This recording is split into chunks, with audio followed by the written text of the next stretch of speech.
Beneath a blanket of time, where the earth once roared, lies a city unlike any other. Pompeii. Not merely ruins, but a paused moment. A breath held for nearly 2 millennia. Imagine a place where the echoes of ancient lives still resonate, where the very air seems to whisper tales of a vibrant, unsuspecting past. What calamity could strike so swiftly, so utterly, that an entire civilization could be entombed, its final moments etched into stone and ash? This is not just a story of destruction, but of an accidental preservation. A city, frozen in time. What secrets does it still hold? Before the silence, there was sound. Life. In AD 79, Pompeii was a bustling Roman jewel nestled on the Bay of Naples. Its population, perhaps 10,000 to 20,000 souls, went about their daily rituals, oblivious to the geological slumber beneath them. It was a place of commerce, culture, and thriving human connection. Picture the early morning light filtering into homes, the scent of baking bread, the murmur of voices as the city began to stir. A tapestry of everyday existence, rich and detailed. But how could such a vibrant reality be so swiftly erased? Pompeii was a microcosm of the Roman world. A city of leisure and enterprise. Its magnificent amphitheater echoed with the roar of gladiator contests, its public baths offered solace in conversation, and temples dotted the landscape, dedicated to the gods. The Forum served as the political and economic heart, a constant hive of activity.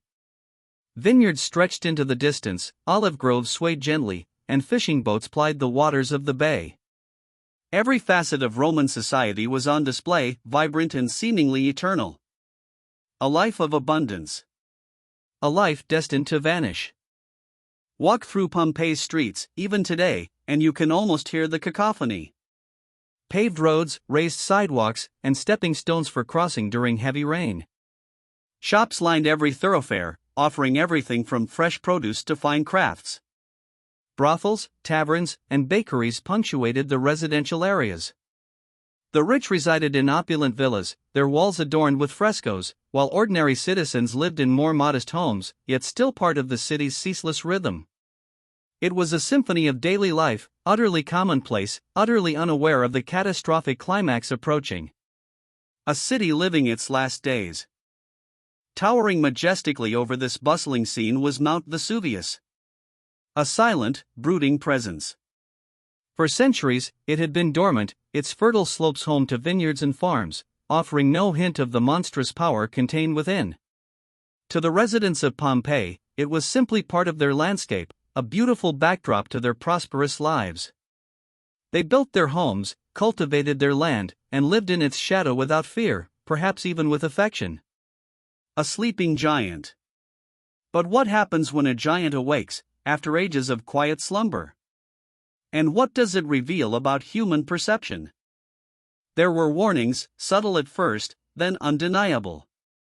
17 years prior, in AD 62, a massive earthquake had struck the region, inflicting significant damage across Pompeii and neighboring towns. Buildings crumbled, infrastructure failed, and the very ground convulsed. It was a stark reminder of the earth's raw power. Yet, the Romans, resilient and perhaps complacent, rebuilt. They saw it as a natural disaster, an isolated event, not a prelude to something far more sinister. They missed the connection, the deeper meaning. How often do we ignore the whispers before the roar? The morning of August 24, AD 79, dawned like any other. A clear sky over the Bay of Naples, the promise of a warm, bustling day. Merchants prepared their stalls, bakers fired their ovens, children played in the streets. There was no sense of impending doom, no widespread panic. Just the mundane beauty of everyday Roman life. The air was still, perhaps a little humid. People went about their business, gossiped, traded, loved, and lived. What could possibly disturb such tranquil normalcy? What unseen forces were already gathering momentum? Then, a change. Not a roar, but a whisper, quickly growing. Around midday, Vesuvius awoke.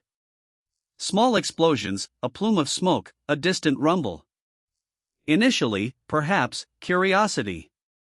Perhaps even amusement. The mountain, finally showing some life. But it quickly escalated. Ash began to fall, fine and persistent. People might have simply brushed it off, a minor inconvenience, perhaps a strange weather phenomenon. They could not have known this was the mountain clearing its throat, preparing for an unimaginable torrent. The beginning of the end, disguised as a mere nuisance. The subtle shift from normal to catastrophic. The whisper became a scream. Within hours, a colossal column of ash, pumice, and searing gases erupted from Vesuvius, soaring miles into the sky. A terrifying Plinian eruption. The sun, once a source of warmth and light, was utterly blotted out. Day turned into an unnatural night. Imagine the terror, the confusion, as the world plunged into darkness, illuminated only by flashes of lightning within the volcanic cloud. This was no ordinary storm. This was the mountain unleashing its fury, casting a pall over the entire region. A sky transformed, becoming an instrument of doom. The ash and pumice began to fall relentlessly. Hours upon hours of darkness, as layers of volcanic debris accumulated, suffocating the city. Roofs groaned under the weight, then collapsed. Streets became impassable. Many tried to flee, stumbling in the choking darkness, but escape routes were rapidly cut off. Others sought shelter indoors, hoping for the storm to pass, only to find their refuges becoming tombs. Every breath grew harder. Every step, a struggle against the growing tide of ash. Trapped. Asphyxiated. Buried. The sheer scale of the falling debris sealed their fate. Then came the final, devastating act. Pyroclastic flows. Superheated waves of gas and volcanic debris, traveling at incredible speeds down the mountainside.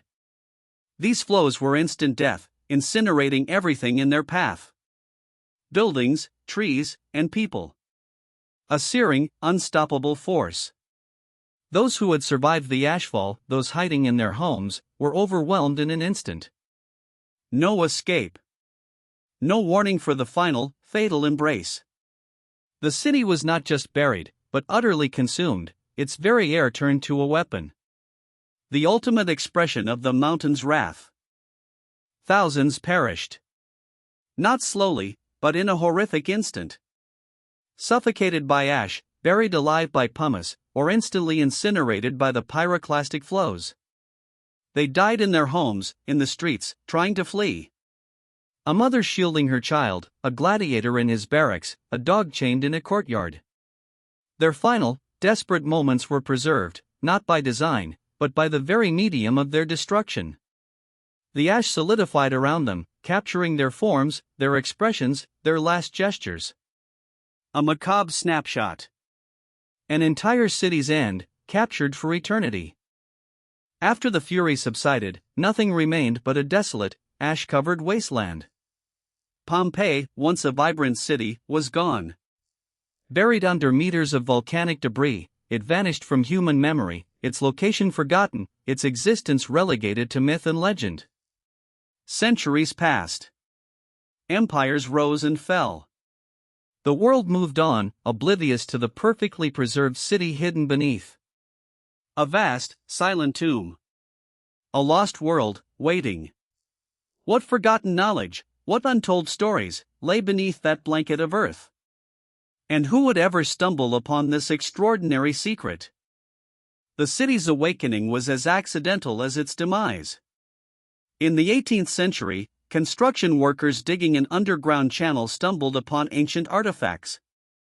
Initially, it was a hunt for treasures, a destructive scramble for valuables, with little regard for historical context. Buried villas, statues, and paintings were unearthed, astounding the world. But the true nature of the discovery, an entire Roman city, perfectly preserved, slowly revealed itself. A glimpse, tantalizing and incomplete, into a lost civilization. The first stirrings of a monumental archaeological puzzle.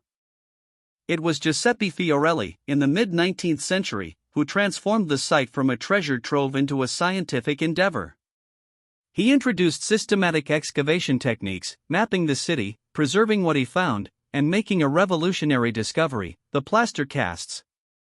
He realized that the voids left by decomposed bodies in the ash could be filled with plaster, creating hauntingly accurate molds of the victims.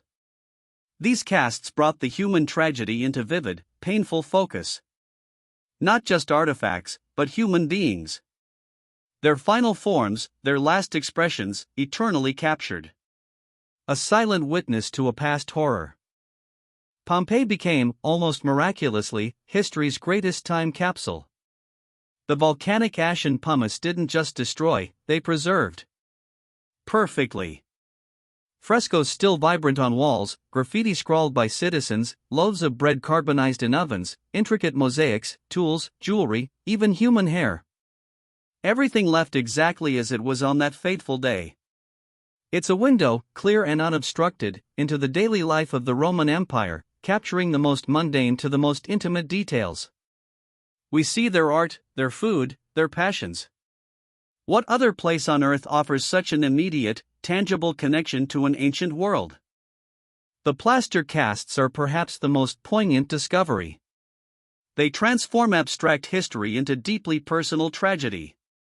You don't just read about the victims, you see them. A man clutching his money bag, a mother with her child, lovers locked in a final embrace. Each cast tells a silent, harrowing story of sudden demise.